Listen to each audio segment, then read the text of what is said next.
ये जो पहाड़ है ना, ये सिर्फ पत्थर और बर्फ का ढेर नहीं है। ये तो समझिए दुनिया की छत है।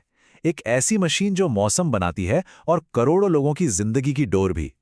चलिए आज समझते हैं कि कैसे इस एक पर्वत श्रृंखला ने एक पूरे उपमहाद्वीप की, हमारी दुनिया की किस्मत लिख दी। अच्छा, इसे समझने के लिए चलिए एक सवाल से शुरू करते हैं। एक पल के लिए कल्पना कीजिए कि ये पहाड़ हैं ही नहीं।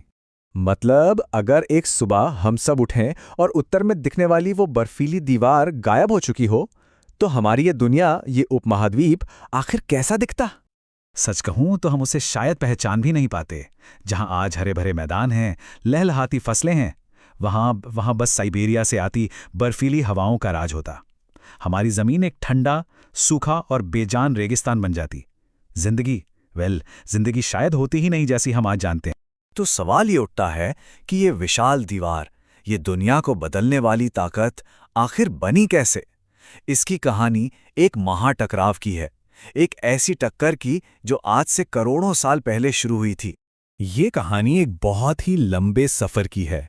करीब 20 करोड़ साल पहले आज का भारत जमीन के एक बहुत बड़े हिस्से गोंडवाना लैंड का हिस्सा था।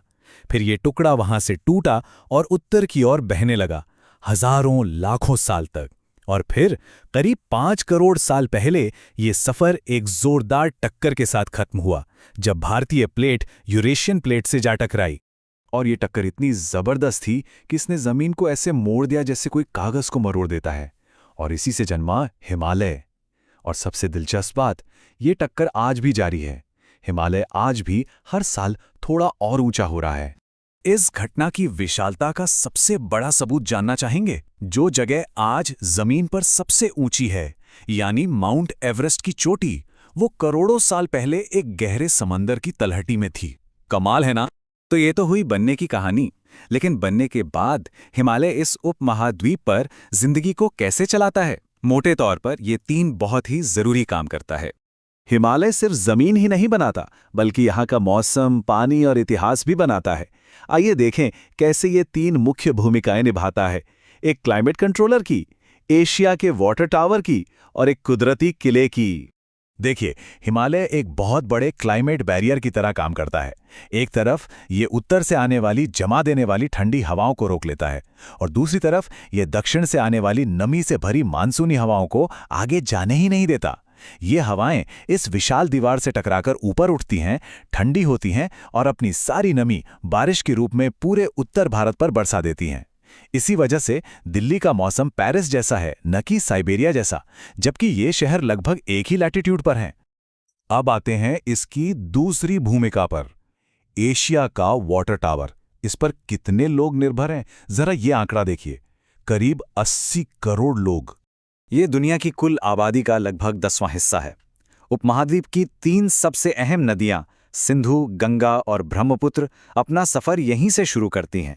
असल में हिमालय के हजारों ग्लेशियर एक बहुत बड़े वाटर बैंक की तरह हैं। सर्दियों में ये बर्फ जमा करते हैं और गर्मियों के सूखे महीनों में धीरे धीरे पिघलकर नदियों को साल भर पानी देते रहते हैं। और आखिर में मौसम और पानी के अलावा हिमालय ने हजारों सालों तक एक रक्षक की भूमिका भी निभाई है। ये एक प्राकृतिक किला है। चंगेज खान जैसे बड़े बड़े हमलावरों को भी इस दीवार के सामने या तो रुकना पड़ा या अपना रास्ता बदलना पड़ा। और इसी सुरक्षा ने उपमहाद्वीप को अपनी एक अलग अनूठी संस्कृति और पहचान बनाने का मौका दिया। लेकिन जिस हिमालय ने इस दुनिया को बनाया, इसे सींचा, इसे बचाया, उसकी अपनी नींव ही अब बदल रही है। और ये बदलाव हम सबके भविष्य पर एक बहुत बड़ा सवालिया निशान लगा रहा है।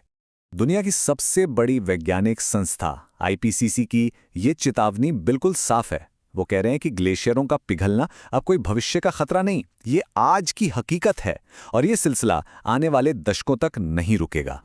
इसका सीधा मतलब ये है कि हमारा वाटर टावर अब डगमगा रहा है।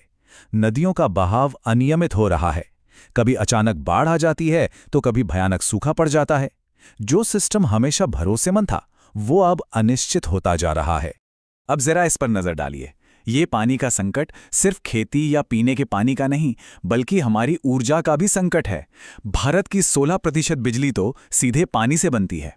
लेकिन कोयला, गैस और न्यूक्लियर प्लांट, जो लगभग 77% बिजली बनाते हैं, उन्हें भी ठंडा रखने के लिए बहुत ज़्यादा पानी चाहिए। मतलब कुल मिलाकर 90% से ज़्यादा बिजली का उत्पादन सीधे सीधे पानी पर ही निर्भर है। तो हम वापस वहीं आ जाते हैं जहां से हमने शुरू किया था। ये पूरी कहानी हमें बनाने वाले और उसकी बनाई हुई दुनिया के रिश्ते पर सोचने के लिए मजबूर करती है। हिमालय ने इस उपमहाद्वीप को जीवन दिया, एक पहचान दी, एक पूरी दुनिया बनाई। लेकिन अब जब ये बनाने वाला खुद बदल रहा है, तो सबसे बड़ा सवाल ये है कि इसके हाथों से बनी ये दुनिया, इसका क्या बनेगा? ये एक ऐसा सवाल है जिसका जवाब हम सबको मिलकर खोजना होगा।